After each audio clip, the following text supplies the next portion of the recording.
우리가 매일 사용하는 이 글자가 사실은 한왕이 자신의 목숨과 왕국의 운명을 걸고 치렀던 극도로 위험한 도박이었다면 믿으시겠습니까? 교과서에서 몇 줄로 간략히 기술된 것만으로는 결코 이해할 수 없는 그 고통의 시간들, 역사적 전환점을 맞이한 순간들이 바로 그 뒤에 숨겨져 있었죠. 오늘은 한글 창제를 이끌었던 위대한 왕, 세종의 고독하고도 숭고한 투쟁이 현장으로 깊이 들어가고자 합니다. 이 놀라운 여정을 통해 우리가 물려받은 이 소중한 유산의 진정한 가치를 다시 한번 되새겨보겠어요. 15세기 초 조선의 경복궁은 언제나처럼 깊고 조용했지만 임금이 있던 정각의 등불은 새벽이 오도록 꺼지지 않았습니다. 그 불빛 아래에서 나라의 무거운 짐을 짊어진 젊은 왕, 세종이 앉아 있었습니다. 그의 책상 위에는 전국에서 올라온 상소와 보고서들이 쌓여 있었지만 그가 가장 집중하고 있던 것은 법전 속 빽빽한 한자와 그 아래 적힌 백성들의 비참한 사연들이었습니다. 한 농부가 그를 모르는 탓에 자신의 땅을 지키기 위해 관청에 갔지만 벽에 붙은 방을 읽지 못해 궁지에 몰리게 되었고 관리에게 도움을 요청했으나 귀찮은 듯한 대답만 돌아왔습니다. 결국 그는 서류 제출 기한을 놓치고 억울하게 땅을 잃은 채 길거리에 나앉게 되었습니다. 그가 할 수 있는 것은 관아의 높은 담벼락을 보며 가슴을 치는 것뿐이었죠. 또 다른 장면에서는 시장의 상인이 다툼이 생겼습니다. 관리가 가져온 문서에는 모두 어려운 한자로 적혀 있었고 상인은 무슨 내용인지도 모른 채 손도장을 찍었죠. 며칠 후 그는 억울하게도 잘못된 죄를 뒤집어쓰게 되었고 자신의 무죄를 주장할 방법조차 없었습니다. 이런 일들은 결코 드문 일이 아니었고 당시 조선의 백성이 겪고 있는 통상적인 고통이었습니다. 지식은 극소수의 지배층인 사대부들만의 것이었고 그들은 어렵고 복잡한 한자를 통해 법과 행정을 독점하여 백성들을 무지에 가두는 성벽을 세워놓고 있었습니다.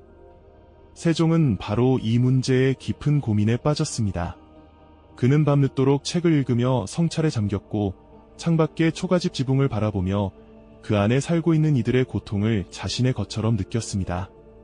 글이란 무엇인가? 백성을 다스리기 위한 도구인가? 아니면 백성을 억압하는 족쇄인가? 왕의 고민은 더욱 깊어갔죠.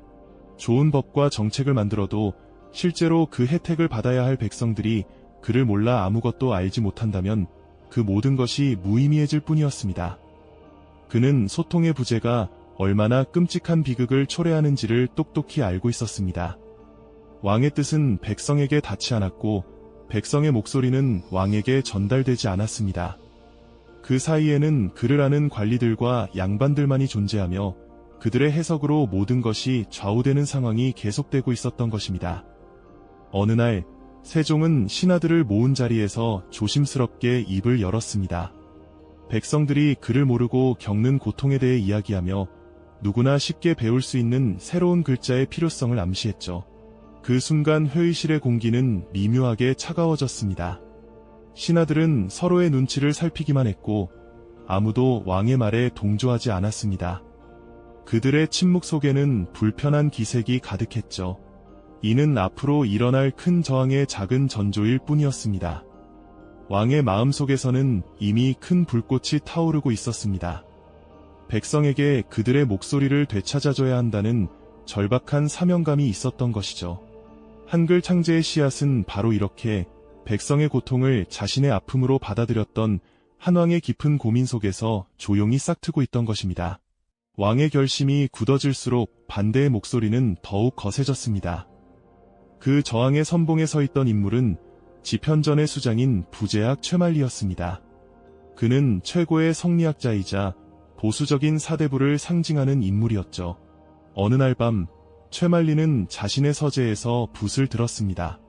그의 얼굴은 분노와 실망으로 굳어 있었으며 세 글자가 나라의 근간을 흔드는 위험한 일이라 여겼습니다. 그는 한자 한자 힘을 주어 상소문을 작성하기 시작했습니다. 그의 글은 단순한 개인의 의견이 아니라 당시 조선을 지배하던 사대부 계층 전체의 목소리를 대변하는 것이었습니다. 결국 최만리의 상소가 왕에게 제출되었고 경복궁은 마치 폭풍의 눈이 된 듯했습니다. 상소의 내용은 충격적이었습니다. 첫째, 새로운 글자를 만드는 것은 중국에 대한 대국의 예에 어긋나는 일이라는 것이었죠. 당시 조선은 명나라를 사대하는 것을 외교의 기본으로 삼았고 문화나 학문 역시 중국의 것을 따르는 것이 일반적이었습니다. 최만리는 우리만의 글자를 갖는 것은 중화 문명을 버리고 오랑캐의 길을 가려는 것이라고 주장했습니다. 이는 단순한 비판을 넘어 조선의 정체성을 흔드는 중대한 공격이었습니다. 둘째, 그는 언문, 즉 쉬운 글자가 유학의 심오한 의미를 해치고 학문의 기강을 무너뜨릴 것이라고 경고했습니다. 어려운 한자를 통해서만 성현의 지혜를 배울 수 있는데 아녀자들이나 쓰는 쉬운 글자가 나돈다면 학문의 깊이가 얕아져 나라가 흔들릴 것이라는 주장이었습니다. 이는 뚜렷한 지식 독점의 기득권 수호 논리였습니다. 세종은 용상에 앉아 신하들이 가득한 어전에서 그 상소문을 읽었습니다. 그의 표정은 차갑게 굳어졌습니다. 신하들은 숨을 죽이고 왕의 반응을 주의 깊게 살폈습니다. 최만리를 비롯한 많은 신하들이 왕에게 뜻을 거두어달라고 간청했습니다. 그들의 목소리는 단호했고 그 기세는 마치 성난 파도처럼 거셌죠. 전하, 안 됩니다. 이는 수백 년간 이어온 대국의 도리를 저버리고 스스로 오랑캐가 되려는 것과 같습니다. 한 신하가 소리쳤고 다른 신하들도 연이어 그의 말에 동의했습니다. 글은 본래 심오한 진리를 탐구하는 도구입니다. 어찌 평범한 백성의 손에 함부로 쥐어주시려 하옵니까? 그들의 마른 예의를 갖춘 충언의 형태를 띠고 있었지만 왕의 결정에 대한 명백한 반대와 위협이 담겨 있었습니다. 이것은 단순한 정책 논쟁이 아닙니다. 왕의 권위와 신하들의 기득권이 정면으로 충돌하는 위기 상황이죠. 세종은 평생을 함께 해온 동지이자 신하들에게 둘러싸여 있었으나 그 순간만큼은 세상에서 가장 외로운 사람이었습니다. 왕은 조용히 눈을 감았습니다. 그의 머릿속에는 억울하게 고통받던 백성의 얼굴과 그를 모르고 땅을 잃은 농부의 한숨이 스쳐 지나갔습니다. 그는 신하들의 강한 반발 속에서도 자신의 결심을 더욱 굳건히 했습니다. 그는 단순히 새로운 글자를 만드는 것이 아니라 억압적인 낡은 질서에 맞서 새로운 시대를 여는 혁명을 시작하고 있었던 것입니다. 회의가 끝난 후 비어있는 편전에 홀로 남은 세종은 최만리의 상소를 다시 펼쳐 들었습니다. 창호지 너머로 들려오는 바람 소리가 유난히 차갑게 느껴졌습니다. 그는 신하들에 대한 분노와 그들을 설득하지 못하는 자신의 외로움을 느꼈습니다. 그러나 그는 포기할 수 없었습니다. 이 거대한 저항은 오히려 그의 의지를 더욱 단단하게 만들었습니다. 그는 깨달았습니다. 정면 대결로는 이 견고한 성을 무너뜨릴 수 없다고. 이제 더 치밀하고 지혜로운 전략이 필요했습니다. 공개적인 논쟁 대신 이제는 물밑에서 조용하게 그러나 신속하게 움직여야 할 때였습니다. 왕의 고독한 투쟁은 새로운 국면으로 접어들었습니다. 역사의 흐름을 바꿀 비밀 작전이 바로 그날 밤 왕의 결단 속에서 시작되고 있었던 것입니다. 강한 저항에 부딪힌 세종은 이제 전략을 바꾸기로 결심했습니다. 공개적으로 추진할 수 없다면 비밀리에 완벽한 결과물을 만들어 세상에 반박할 수 없도록 하겠다는 것이었습니다. 그는 가장 신뢰하는 지편전의 젊은 학자들을 비밀리에 불러 모았습니다. 정인지, 성삼문, 신숙주, 박팽년. 이들은 후에 역사에 길이 남을 인물들이죠. 그들은 밤이 깊어지기를 기다리며 궁궐의 한적한 정각으로 모였습니다. 문이 단단히 닫히고 창문에는 두꺼운 천이 드리워졌습니다. 그곳은 세상에서 가장 위대한 비밀 연구소로 변모하게 되었습니다. 작은 등불 하나에 의지한 채 세종과 학자들은 머리를 맞대었습니다. 방 안은 각종 서적과 연구 자료들로 가득했죠. 벽에는 사람의 발음기관을 그린 해부도들이 붙어 있었습니다. 그들은 세상의 모든 소리를 담아낼 수 있는 글자를 만들기 위해 소리의 근원을 탐구하기 시작했습니다. 이는 단순한 문자 창조가 아니었고 언어학, 의문학, 해부학까지 동원된 최첨단 과학 프로젝트였습니다. 세종은 단순한 지시자가 아니라 연구의 핵심 연구원으로서 학자들과 밤샘 토론을 벌였습니다. 때론 하나의 자음 형태를 두고 며칠 동안 치열한 논쟁을 했습니다. 성산문이 혀가 입천장에 닿는 모양을 본떠 새로운 글자 형태를 제안하면 신숙주가 그 소리가 어떻게 구별되는지를 설명했습니다. 세종은 그 원리가 과연 백성들이 이해하고 사용할 수 있는지 최종적으로 판단하며 방향을 제시했죠. 그들의 연구는 철저히 실용성에 초점을 두고 있었습니다. 세종이 학자들에게 반복해서 강조한 원칙은 바로 쉽게 배워야 한다는 것이었습니다. 그는 이렇게 말했습니다. 지혜로운 자는 하루 만에 깨우칠 것이고 어리석은 자라도 열흘이면 배울 수 있게 하라. 그의 모든 철학이 내포된 말이죠. 이 글자는 사대부들의 학문적 자랑이 아닌 밭을 가는 농부, 시장의 아낙네, 어린 아이들까지 자신의 뜻을 펼 수 있도록 도와주는 소통의 도구가 되어야 했습니다. 그래서 그들은 세상의 이치를 담은 심오한 철학, 즉 천지인 삼재사상을 글자의 기본 모음 형태에 담아내고 배우기는 극도로 쉽게 설계했습니다. 하늘의 둥근 모양을 본뜬 아래야, 땅의 평평한 모양을 본뜬 서 있는 사람의 모양을 본뜬 이 세 가지 기본 글자를 조합함으로써 세상의 모든 모음을 표현할 수 있도록 한 것입니다. 이는 실로 혁신적인 발상이었습니다. 비밀 연구소의 등불은 새벽이 되어도 꺼지지 않았습니다. 때때로 연구에 몰두하다가 닭이 우는 소리를 듣고서야 밤이 지났음을 깨닫기도 했습니다.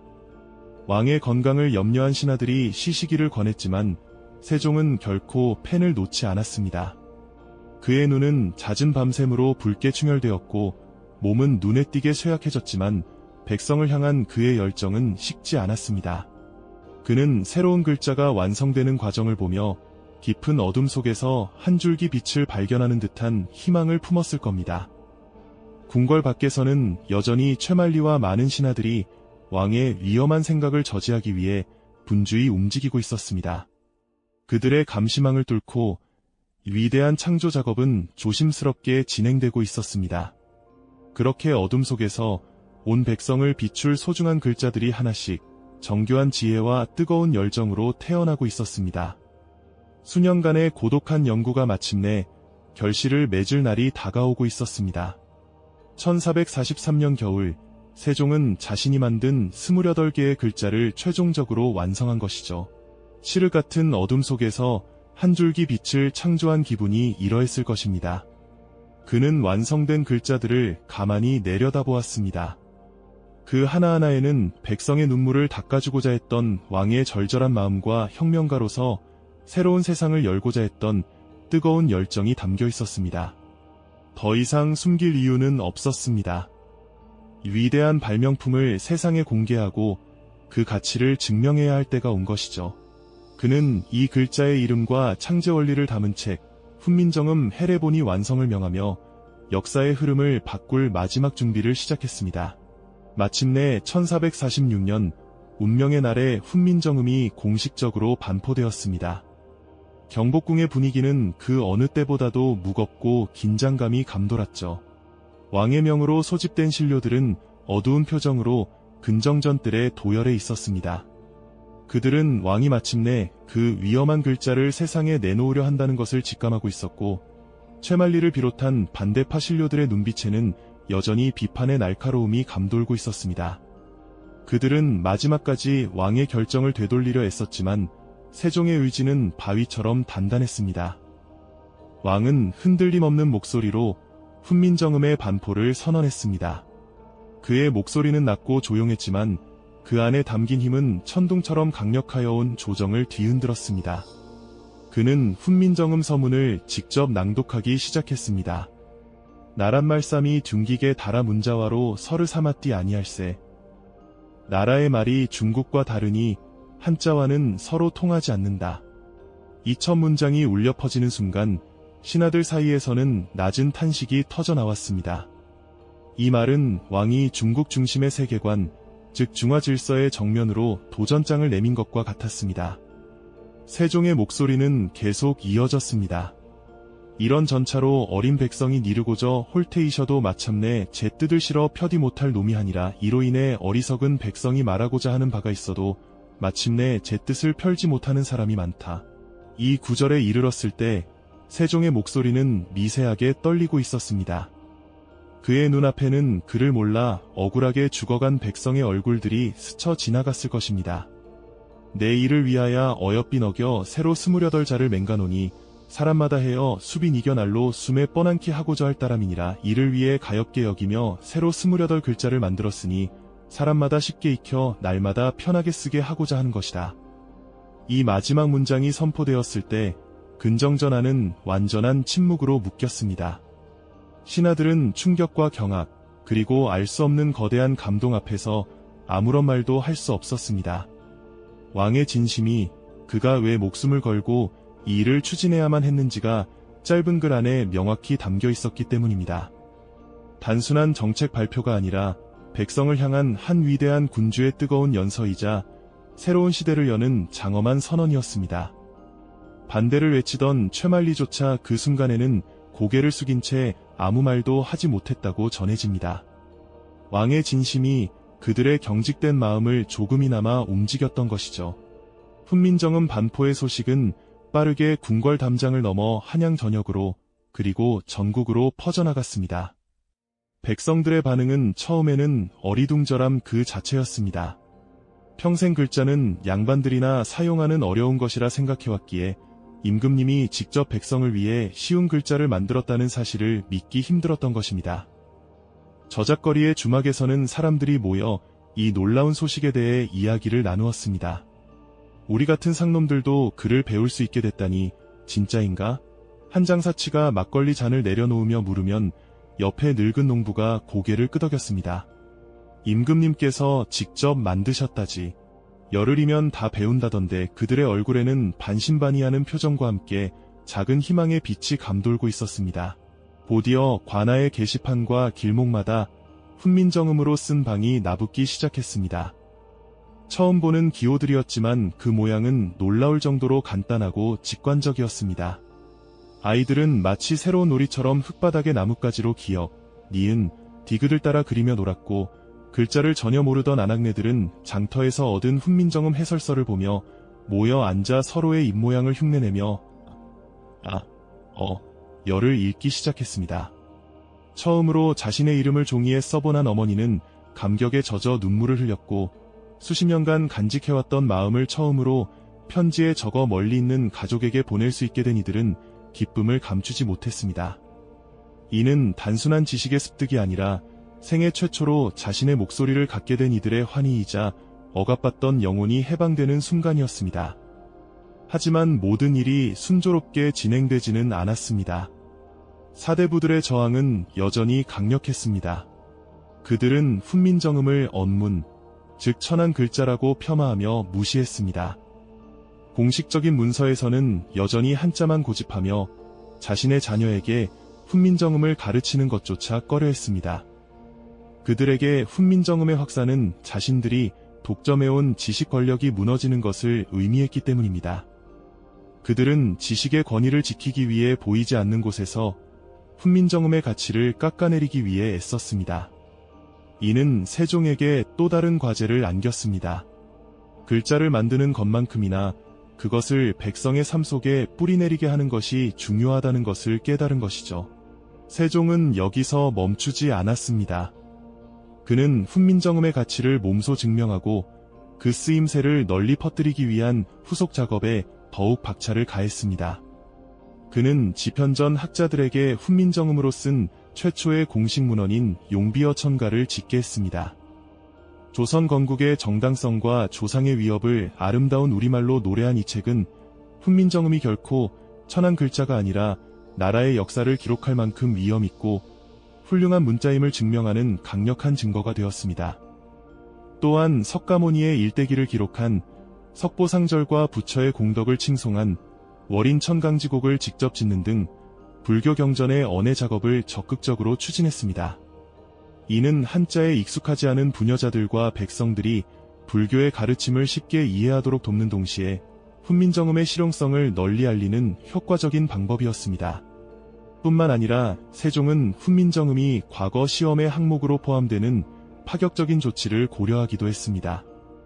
하급 관리를 뽑는 시험에서 훈민정음 능력을 평가하기로 하여 관리 사회 전반에 새로운 글자가 사용되도록 유도하려 했던 것이죠. 비록 기득권층의 강력한 반발로 전면적인 실현은 어려웠지만 이러한 시도 자체로도 훈민정음을 국가의 공식 문자로 만들려는 왕의 강한 의지를 드러냈습니다. 그는 또한 농업기술서인 농사직설이나 의학서적인 의방유치 같은 실용서적들을 훈민정음으로 번역하여 보급함으로써 글자가 백성들의 실생활에 직접적인 도움을 줄 수 있다는 것을 명확히 보여주었습니다. 글자는 더 이상 양반들의 서재에 갇힌 장식품이 아니라 농사와 병치료에 유용한 살아있는 지식으로 백성들의 삶 속에 깊숙이 스며들어갔습니다. 이 모든 과정의 중심에는 오직 백성을 향한 세종의 변함없는 사랑과 확고한 신념이 자리하고 있었습니다. 그는 훈민정음 서문에서 스스로를 낮추며 내 일을 어여삐 여겨라고 했습니다.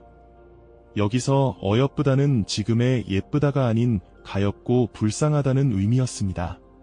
그는 왕이라는 높은 위치에서 백성을 내려다보는 지배자가 아니라 백성의 아픔을 자신의 것으로 여기고 그들의 고통을 함께 나누는 진정한 어버이와도 같았습니다. 그에게 백성은 교화하거나 다스려야 할 어리석은 존재가 아니라 마땅히 자신의 목소리를 갖고 행복한 삶을 누릴 권리가 있는 소중한 존재였습니다. 훈민정음의 창제는 그래서 단순한 글자의 발명을 넘어선 위대한 혁명이었습니다. 그것은 지식과 권력을 소수가 독점하던 시대를 끝내고 모든 사람들이 동등하게 소통하고 배울 수 있는 새로운 세상의 문을 여는 거대한 전환점이었던 것입니다.